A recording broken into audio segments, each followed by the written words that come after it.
हमारे देश हिंदुस्तान में सबसे ज़्यादा नौजवान हैं। इस तरह से देखा जाए तो हमारा देश सबसे बड़ा नौजवानों का देश हुआ। लेकिन दोस्तों, सबसे दुख की बात यह है कि इतने सारे नौजवान होने के बावजूद भी हमारा देश हंगर इंडेक्स में 96 पर आता है, जो कि बहुत चौंकाने वाली बात है। इसकी सबसे बड़ी वजह है हमारा एजुकेशन सिस्टम। हमारे एजुकेशन सिस्टम में मौजूद कमियां और खामियों की वजह से आज हमारे नौजवान बेरोजगार फिर रहे हैं। अगर मैं एजुकेशन मिनिस्टर होता तो कुछ ऐसी बातें कानून में ज़रूर लाता जिनके चेंजेस करने से हमारा एजुकेशन सिस्टम यहाँ से यहाँ तक पहुँच जाता और रोज़गारी इस हद तक बढ़ जाती कि हमारा देश सबसे पावरफुल और कामयाब देशों में शुमार होने लगता। तो चलिए जानते हैं कि कौन सी ऐसी बातें हैं जिनका इस्तेमाल करके हमारा एजुकेशन सिस्टम बदल सकता है, रिफॉर्म हो सकता है और साथ ही साथ हमारा देश भी आगे बढ़ सकता है। 4 पीरियडिक सिस्टम। आज हमारे देश के अंदर आमतौर पर 8 पीरियड बच्चों को पढ़ाए जा रहे हैं और ये पीरियड इतनी तेज़ी के साथ बदलते हैं कि टीचर के पास टाइम ही नहीं रहता कि एक क्लास छोड़कर वो दूसरी क्लास तक पहुंच जाए। और बच्चे भी बहुत ज़्यादा सीखने के चक्कर में बहुत कम सीख पाते हैं या तो कुछ भी नहीं सीख पाते। ज़्यादातर उनको होमवर्क में काम दे दिया जाता है, जिसकी वजह से बच्चे स्कूल के बाद घर पर वो काम करते हैं और उनके पास अपनी ज़िंदगी को एंजॉय करने के लिए टाइम नहीं बचता, जिसकी वजह से वो डिप्रेशन में चले जाते हैं। Business and technology. आज हमारा बच्चा एजुकेशन हासिल करने के बाद जब वो बाहर जाता है तो उसकी एजुकेशन की कोई भी अहमियत नहीं होती, ना ही उसके माइंड में कोई बिजनेस का आइडिया होता है, ना ही वो टेक्नोलॉजी फ्री होता है। इस वजह से बेरोजगारी धीरे धीरे बढ़ती जा रही है और तमाम लोग चाहते हैं कि उनको गवर्नमेंट जॉब मिल जाए। लेकिन अगर हम बिजनेस और टेक्नोलॉजी को स्कूल ही पढ़ाई के अंदर शामिल कर दें तो इसकी वजह से ये होगा कि बच्चे का माइंड चेंज होता चले जाएगा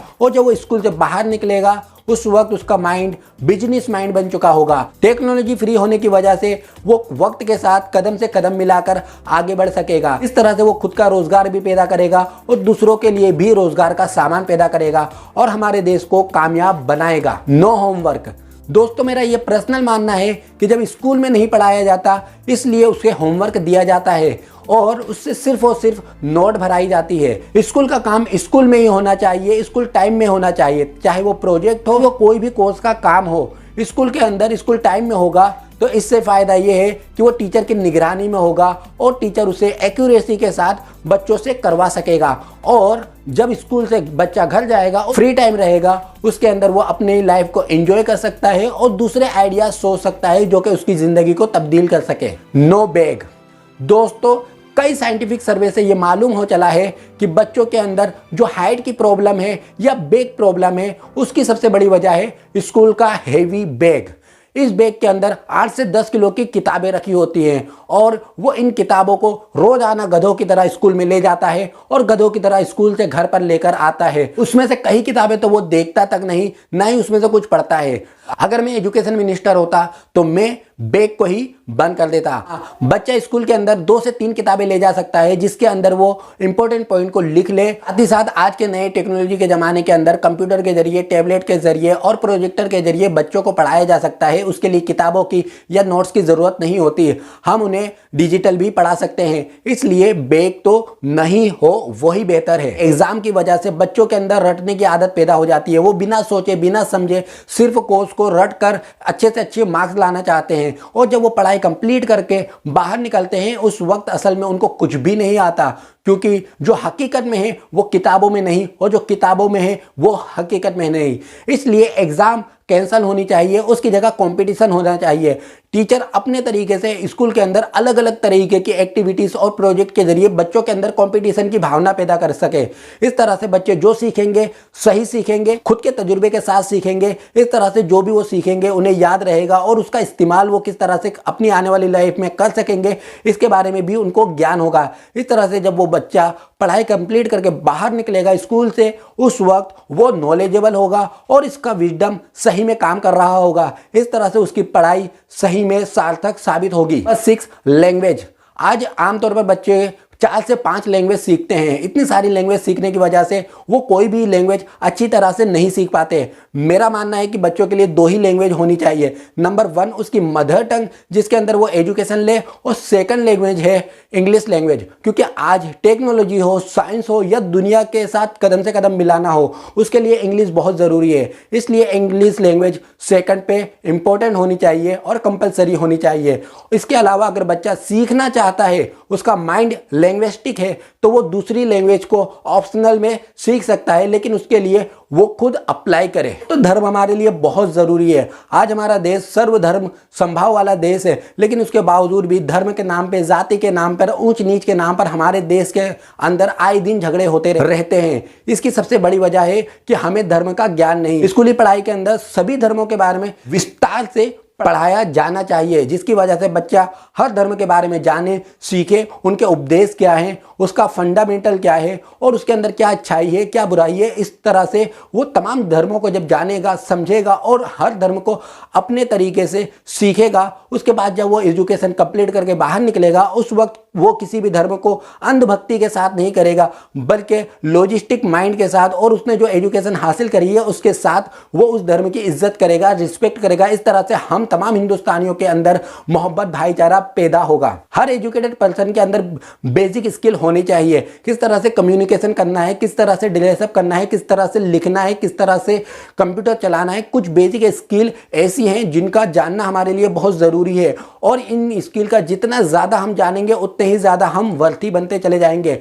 स्कूली पढ़ाई के अंदर ये बेसिक स्किल नहीं सिखाई जाती। मैं ये चाहूँगा कि हर स्कूल के अंदर मिनिमम 50 ऐसी बेसिक स्किल सिखाई जाएं, जिसकी वजह से बच्चा वर्थी बन सके और वो अपने आने वाले वक्त में बिजनेस के अंदर या तो फिर जॉब के अंदर उसका इस्तेमाल करके मैक्सिमम ग्रोथ हासिल कर सके। प्रैक्टिकल साइंस, साइंस के नाम पर हमें ऐसी ऐसी थियोरीज पढ़ाई जाती हैं, ऐसे ऐसे चैप्टर हमारे सर पर थोप दिए जाते हैं जिनका प्रैक्टिकल लाइफ में कोई भी इस्तेमाल नहीं। अगर मैं एजुकेशन मिनिस्टर बन जाऊं तो मैं प्रैक्टिकल साइंस को ही जगह दूं और साइंस को छोटा कर दूं। जिनका इस्तेमाल हमारी प्रैक्टिकल लाइफ में संभव हुए हो सकता है उन्हीं को जगह मिले और बाकी के चैप्टर को कैंसिल कर दिया जाए। इस तरह से बच्चा साइंस से अपनी लाइफ को कनेक्ट कर सकता है और अपनी जिंदगी में उसका इस्तेमाल कर सकता है। नो एडवांस मैथ, हमारे यहाँ एजुकेशन के अंदर 90% से ज़्यादा बच्चे मैथ से डरते हैं। आजकल कंप्यूटर के जरिए, टैबलेट के जरिए, मोबाइल के जरिए या फिर कैलकुलेटर के जरिए ज़्यादातर मैथमेटिकल प्रॉब्लम को हम सोल्व कर सकते हैं, लेकिन उसके बावजूद भी हमें एडवांस मैथ सिखाया जाता है। मैं मैथमेटिकल जो एडवांस है उसको ही खत्म कर दूं, बेसिक मैथ हो और वो भी बच्चों के लेवल का हो, जिसकी वजह से बच्चे कम मैथ सीखें, लेकिन जो सीखें सही सीखें और उनको मैथ से डर ना हो, बल्कि वो मैथ उनके लिए एक दोस्त की तरह साबित हो, जिसका वो इस्तेमाल करके अपने बिजनेस को, अपनी लाइफ को ग्रो दे सकें। हम देखते हैं कि स्कूल के बाद कई बच्चे लोग शॉर्ट कोर्सेज करते हैं, चाहे वो कंप्यूटर का हो या कोई और टेक्निकल फील्ड का हो। ये तमाम कोर्सेज स्कूल पढ़ाई के अंदर ही होने चाहिए। अपर प्राइमरी से ही ये कोर्सेज इंट्रोड्यूस हो जाने चाहिए बच्चों के लिए, जिसके अंदर अलग अलग एक्सपर्ट आए, वो स्कूल के अंदर उन बच्चों को 1 मंथ, 3 मंथ, 6 मंथ या ईयरली ऐसे कोर्सेज सिखाएं, जिसकी वजह से बच्चे उनका इस्तेमाल करके अपनी स्किल को ज़्यादा बढ़ा पाएँ। इस तरह से जब बच्चा 12th पढ़कर बाहर निकलेगा उस वक्त उसे ये सोचना नहीं पड़ेगा कि उसे क्या आता है, क्या सीखना है, बल्कि वो पहले से ही काफ़ी चीज़ें सीखा होगा। इस तरह से जब वो मार्केट में जाएगा तो वो वैल्यूएबल होगा और अपने ढंग की जॉब को ढूंढ पाएगा और बता पाएगा कि मैं क्या जानता हूँ, क्या मुझे करना है। नो इर्रेलेवेंट स्टफ, हमारे कोर्स के अंदर बहुत सी ऐसी चीज़ें हैं जो आज की टाइम के लिए रिलेवेंट नहीं है। ऐसे तमाम मटेरियल को ही डिलीट कर देना चाहिए, हमारे कोर्सेज से निकाल देना चाहिए। उसके बदले जो चीज़ आज के टाइम के लिए ज़रूरी है और आने वाले टाइम के लिए ज़रूरी है, ऐसे ही तमाम चीज़ों को हमारे कोर्स में शामिल करना चाहिए। कैंसल बैचलर डिग्री, 12वीं करने के बाद बच्चा जब 3 साल का कॉलेज कंप्लीट कर लेता है, उसके बाद जब वो बाहर निकलता है पता ही नहीं होता कि मैं कहाँ जाऊँ, मुझे कहाँ कौन सी जॉब मिलेगी। ऐसे तमाम कोर्सेज जिनका इस्तेमाल प्रैक्टिकल लाइफ में संभव नहीं, पॉसिबल नहीं, इन तमाम कोर्सेज को बंद कर देना चाहिए। उसकी जगह टेक्निकल और ऐसे कोर्सेज होने चाहिए जिनका इस्तेमाल करके बच्चा अपने आप को वैल्यूएबल बना सके और अपनी ज़िंदगी को बेहतर बना सके। इस तरह से बेरोज़गारी भी कम होगी और ऐसे सब्जेक्ट खत्म हो जाएंगे, उससे समाज को भी कोई फ़र्क नहीं पड़ेगा।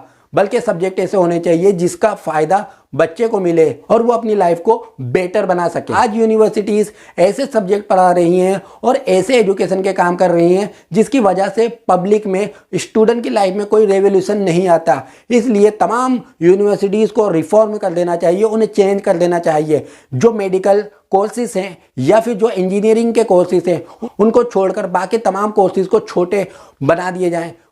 6 मंथ या ईयरली कोर्सेज हों ताकि बच्चा साल या 2 साल के अंदर ही अपने आप को कैपेबल बना ले और ऐसे कोर्सेज कंप्लीट करने के बाद वो बाहर निकल सके। इस तरह से पढ़ाई शॉर्ट हो लेकिन बच्चा जो सीखे वो बेहतर सीखे और उसका इस्तेमाल करके अपने आप को आगे ला सके। हम देखते हैं कि यूनिवर्सिटीज़ के अंदर BA, MA, MEd और PhD करने के बावजूद भी स्टूडेंट को 15 से 20 हज़ार की जॉब नहीं मिलती, क्योंकि उन्होंने जो सब्जेक्ट से BA किया है, MA किया है या PhD की है उसका कोई भी इस्तेमाल प्रैक्टिकली पॉसिबल नहीं। इसकी वजह से उसकी पूरी लाइफ खराब हो जाती है। ऐसे तमाम कोर्सेज और ऐसे तमाम यूनिवर्सिटीज़ के प्रोजेक्ट बंद होने चाहिए और उसके बदले ऐसे प्रोजेक्ट होने चाहिए जिनका सही में इस्तेमाल किया जा सके और स्टूडेंट की लाइफ को चेंज किया जा सके। टीचर कॉम्पिटिटिव एग्जाम, जिस तरह से टीचर एक एग्ज़ाम देकर अपनी नौकरी हासिल करता है उसी के साथ उसको अपने प्रमोशन को भी हासिल करने के लिए एग्ज़ाम देनी चाहिए, जो एग्ज़ाम ईयरली हो, ताकि टीचर भी वक्त के साथ अपने आप को चेंज कर सके, अपग्रेड कर सके। क्योंकि जो टीचर वो एग्ज़ाम को क्लियर करते हैं उनको प्रमोशन मिले और जो एग्ज़ाम को क्लियर नहीं कर पाते हैं उनका प्रमोशन रुक जाए। इस तरीके से जो टीचर आगे बढ़ना चाहता है वो ज़्यादा मेहनत करेगा, एक्यूरेट रहेगा और ज़्यादा से ज़्यादा नॉलेजेबल बनता चले जाएगा। इसका फ़ायदा स्टूडेंट को होगा और स्टूडेंट की वजह से हमारा देश आगे बढ़ेगा। दोस्तों, टीचर अच्छा है तो स्टूडेंट अच्छा होगा और अगर स्टूडेंट अच्छा है तो आने वाला देश अच्छा होगा। मुझे उम्मीद है ये वीडियो आपको अच्छी लगी होगी, इन्फॉर्मेटिव लगी होगी। और भी ऐसी एजुकेशनल वीडियो अगर आप देखना चाहते हैं तो हमारे चैनल को ज़रूर सब्सक्राइब करें। मिलेंगे नेक्स्ट वीडियो में नेक्स्ट सब्जेक्ट के साथ। जब तक के लिए गुड बाय।